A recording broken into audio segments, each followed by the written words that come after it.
Blue mountain botanical গার্ডেনে আসার পরে যে ঘড়িটা দেখলাম, আসলে ঘড়িটা একটু আশ্চর্যজনক লাগলো।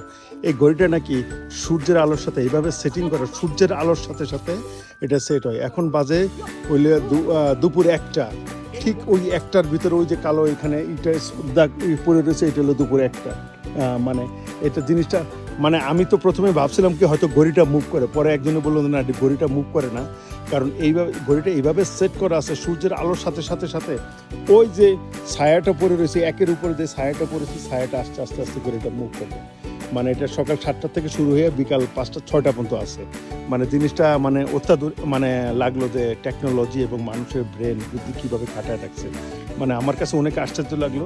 তা ভাবলাম ক্যামেরার মাধ্যমে এই ফ্রেমটা এটা একটু ফ্রেম করে রাখি, হয়তো ভবিষ্যতে আর কোনোদিন এখানে আসি বা না আসি, কিন্তু এরকম একটা ঐতিহাসিক ঘড়ির একটা ভিডিও করে রাখতে পারে, নিজেকেও খুব ভালো লাগতেছে।